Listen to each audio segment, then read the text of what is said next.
Olá. Quando Kardec aborda o problema do ser absoluto, o problema de Deus, uma das primeiras coisas que nós percebemos é que ele respeita um princípio da filosofia clássica, que diz que a ordem do ser precede a ordem do conhecer, que a estrutura da realidade é preponderante sobre a estrutura da inteligência e que o ato mesmo de conhecer consiste em apreender esta ordem inerente à realidade, apreender essa estrutura da realidade e representá-la dentro do discurso humano, né? Ou seja, o sujeito do conhecimento, ele sempre tem que se pôr, de certo modo, numa postura contemplativa e não numa postura de constituição do seu objeto, né? É algo muito característico isso no espírito da filosofia clássica, em distinção com o espírito da filosofia moderna. E nós vemos que Kardec está muito mais de acordo com este princípio, né?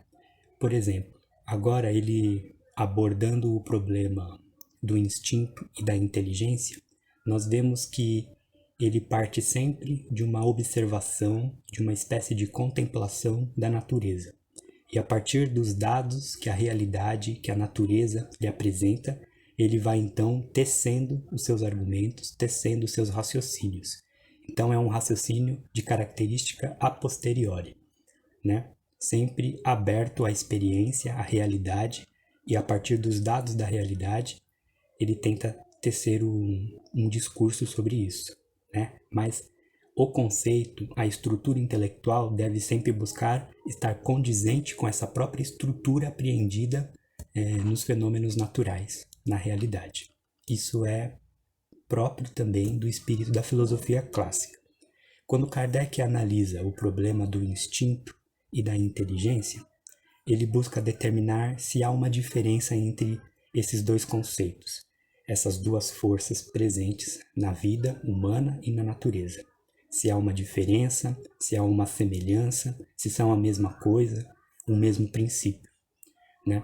Então, a primeira coisa que ele denota e nós podemos observar, que há um instinto presente em todos os indivíduos da natureza. E esse instinto, ele rege, por assim dizer, a vida básica dos seres vivos, garantindo a conservação, a manutenção e a persistência do ser na natureza, né? Só que ele, a princípio, parece ser alguma coisa, uma força especial, diferente da inteligência.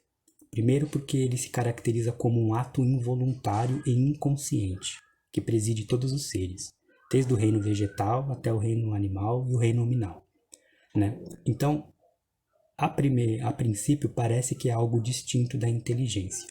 Então, Kardec levanta a hipótese de que poderia ser algum princípio especial que constitui os seres. Mas, logo ele derruba essa hipótese. Por quê?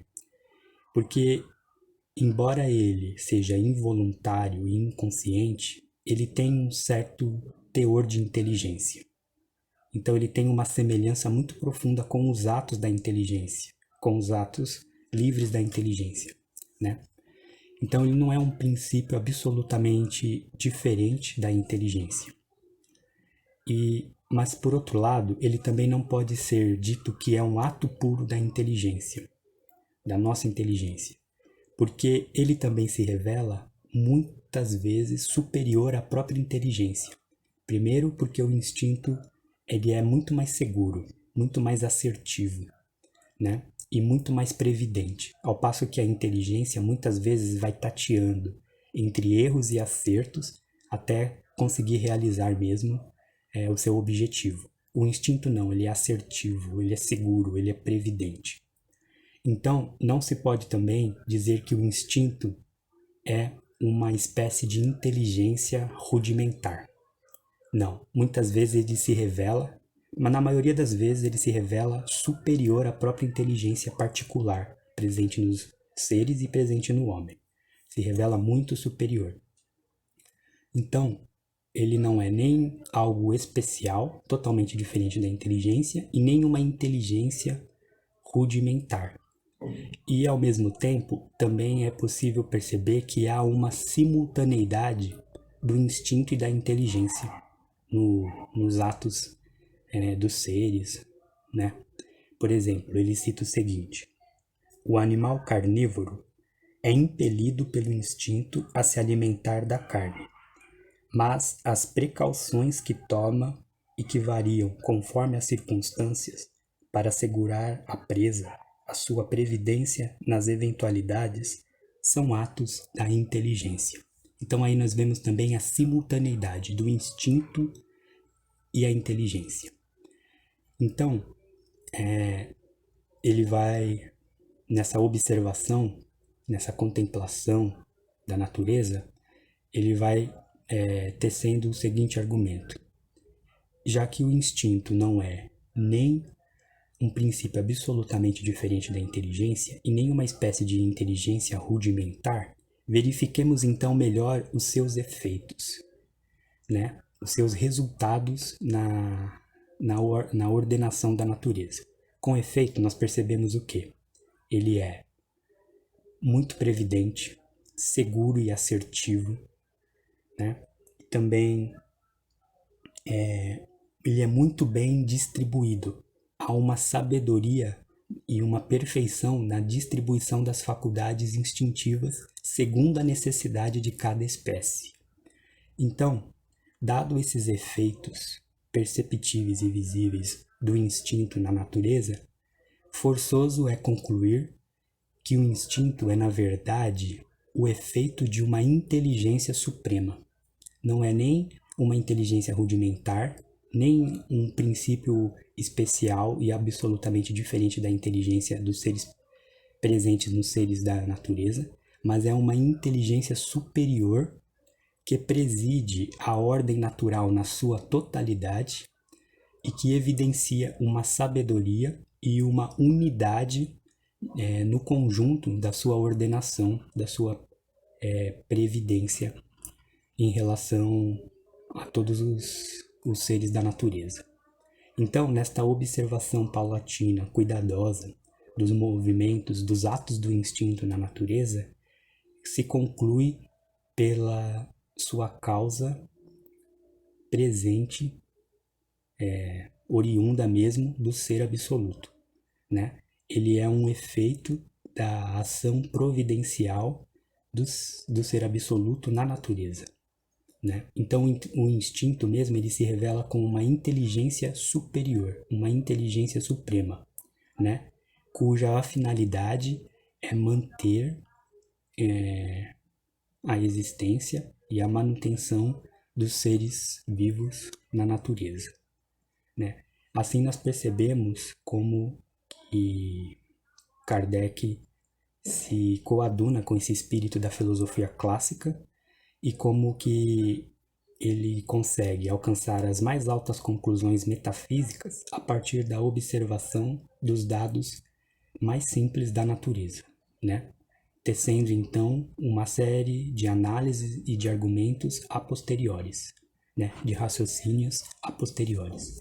Então a conclusão dele sobre a natureza do instinto e a causa se redundar ao ser absoluto é dita nos seguintes termos: um efeito geral, uniforme e constante, há de ter uma causa geral, uniforme e constante. Um efeito que atesta sabedoria e previdência há de ter uma causa sábia e previdente. Ora, uma causa dessa natureza, sendo por força inteligente, não pode ser exclusivamente material. Não se nos deparando nas criaturas, encarnadas ou desencarnadas, as qualidades necessárias à produção de tal resultado, temos que subir mais alto, isto é, ao próprio Criador.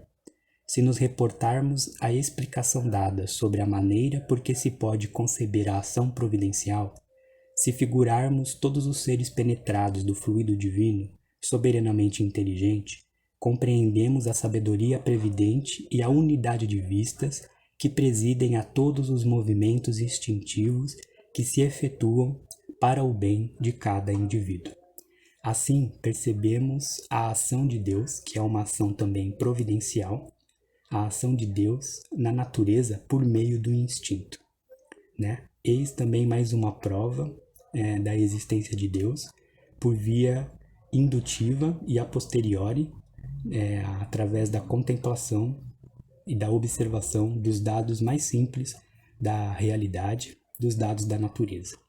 Assim procede Kardec, se harmonizando com o espírito mesmo da filosofia clássica, onde a ordem do ser precede a ordem do conhecer. E o conhecer se caracteriza mesmo por uma apreensão paulatina e constante da ordem da realidade dentro dos próprios limites da inteligência humana. Obrigado.